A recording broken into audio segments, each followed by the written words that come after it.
บ่าวบุ๋มหมอลำลูกทุ่งนิ้วกว่าจะมีวันใหม่ที่ FC เห็นในวันนี้ไม่มีอะไรได้มาเพียงชั่วข้ามคืนแต่เกิดจากการผลักดันความรักและความเมตตาจากหลายๆคนในวงสาวน้อยเพชรบ้านแพงโดยเฉพาะคนสำคัญที่ชื่อว่าน้องอุ๋งอิงเพชรบ้านแพงสวัสดีครับพี่น้องแฟนเพลงแฟนหมอลำทุกท่านวันนี้บ่าวบุ๋มหมอลำลูกทุ่งนิวจะพาทุกท่านมารู้จักกับน้องวันใหม่สาวน้อยผู้ที่ได้รับโอกาสจากหลายๆคนในวงสาวน้อยเพชรบ้านแพงโดยเฉพาะพี่อุ๋งอิงของเธอวันใหม่เป็นเด็กธรรมดาคนหนึ่งเข้ามาในวงด้วยความฝันเล็กๆแค่ได้ลองร้องได้ลองเต้นและอยากหาโอกาสให้ตัวเองเธอมาแบบไม่รู้จักใครไม่รู้จะเริ่มต้นยังไงอาศัยเพียงความตั้งใจกับความฝันเท่านั้นแต่สิ่งที่ทำให้เธอยืนอยู่จุดนี้คือการได้รับเงาปีกจากพี่สาวในวงน้องอุ๋งอิงผู้มองเห็นเด็กน้อยที่ตั้งใจและยื่นมือให้ในวันที่น้องยังไม่มีใครบรรยากาศวันแรกๆที่วันใหม่เข้าวงน้องอุ๋งอิงคอยให้กำลังใจพ่อการชัยคอยให้การแนะนำการใช้ชีวิตในวงหมอลำพ่อต้นแม่จินให้คำแนะนำเรื่องร้องเรื่องเวทีบอสโจคอยผลักดันโอกาสเซียนนนแม่บีดูแลเบื้องหลังให้น้องไม่ขาดพระเอกแม่หน่อยคอยให้ความเมตตาฟังดูอาจธรรมดาแต่สำหรับเด็กใหม่ที่ไม่มีใคร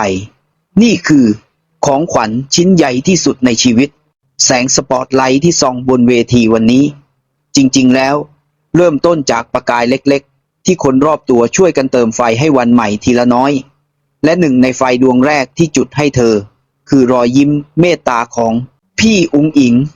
เส้นทางการเติบโตและโอกาสที่ไม่ได้มาง่ายๆการเติบโตของวันใหม่ไม่ใช่แค่เรื่องของพรสวรรค์แต่คือผลลัพธ์ของโอกาสความพยายามและความใจดีของคนรอบข้างวันใหม่เริ่มจากศูนย์ซ้อมร้องหลังเวทีฝึกเต้นตามพี่ๆดูโชว์ของพี่อุ๋งอิงแล้วเก็บรายละเอียดได้ขึ้นเวทีครั้งแรกด้วยมือที่สั่นไม่มั่นใจแต่ทุกครั้งที่เธอเลี้ยวมองเธอจะเห็นพี่อุ๋งอิงยืนยิ้มอยู่ข้างๆเหมือนบอกว่าสู้เด้อคอยอยู่ข้างๆพ่อแม่ในวงก็เหมือนเป็นหลักพ่อต้นและแม่จินให้เทคนิคเสียงแม่บีแม่หน่อยสอนวิธีวางตัวบอสโจให้พื้นที่กำลังใจและคอยผลักดันหลายคลิปที่เห็นวันใหม่หัวเราะคุยเล่นสดใสนั่นไม่ใช่เพราะเธอเป็นคนขี้เล่นแต่แรกแต่เพราะเธอรู้สึกว่าที่นี่คือบ้านที่นี่คือครอบครัวโอกาสทำให้วันใหม่เก่งขึ้นแต่ความรักจากคนในวงทำให้วันใหม่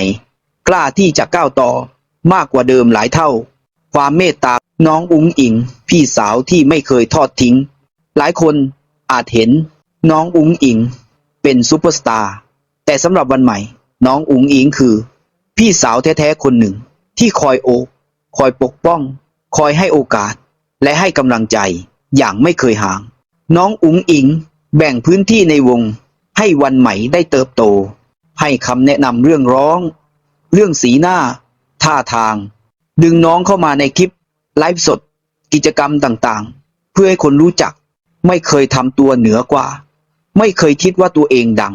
เวลาน้องวันใหม่ไปเจอข้อความลบๆพี่อุ๋งอิงจะสอนแบบพี่สาวให้คำแนะนำว่า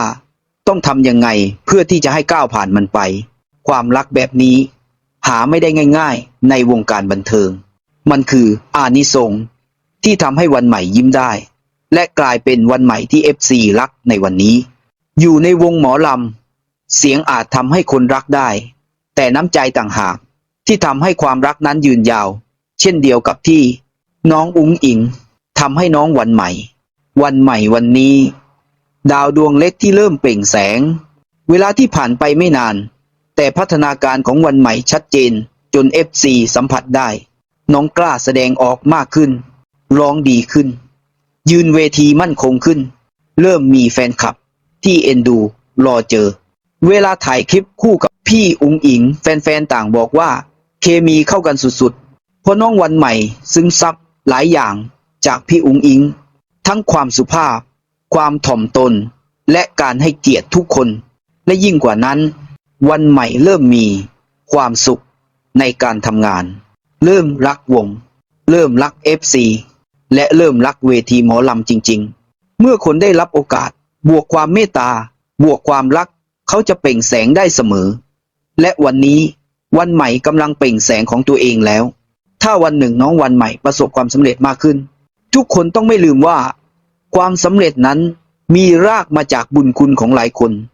น้องอุ๋งอิงที่ให้โอกาสให้น้องเข้ามาในชีวิตให้พื้นที่ให้ความเมตตาพ่อเอกพ่อกันชัยพ่อนนท์แม่มีแม่หน่อยที่คอยดูแลไม่ห่างบอสโจเซียนนนท์และทีมงานทุกคนที่คอยสนับสนุนและที่สำคัญที่สุดคือ FC ที่รักและให้กำลังใจทั้งสองพี่น้องวันใหม่ในวันนี้เท่ากับผลลัพธ์ของน้ำใจจากคนทั้งวงและในอนาคตวันใหม่เองก็จะเติบโตเป็นคนดีและส่งต่อโอกาสแบบเดียวกับที่เธอเคยได้รับ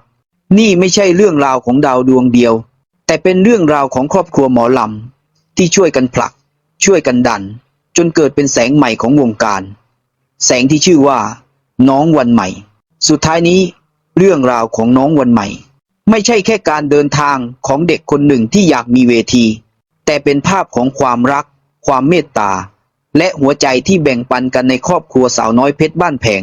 เพราะถ้าไม่มีอุ๋งอิงที่คอยยื่นมือให้ไม่มีบอสโจพ่อเอกแม่บีพ่อกันชัยแม่หน่อยและไม่มี FC ที่คอยส่งกำลังใจเสมอมาวันใหม่ก็คงไม่เติบโตได้ไกลขนาดนี้วันนี้เธอเริ่มเปล่งแสงของตัวเองและวันข้างหน้าเธอจะยิ่งเฉิดฉายด้วยบุญคุณและความรักที่ทุกคนช่วยกันสร้างนี่แหละความงดงามของวงหมอลำและนี่แหละเส้นทางของดาวดวงใหม่ที่กำลังหอบฝันไปด้วยหัวใจจริงๆสุดท้ายนี้ถ้าคุณชอบคลิปนี้ก็อย่าลืมกดไลค์กดแชร์กด Subscribe เพื่อเป็นกำลังใจให้กับทีมงานเราด้วยนะครับ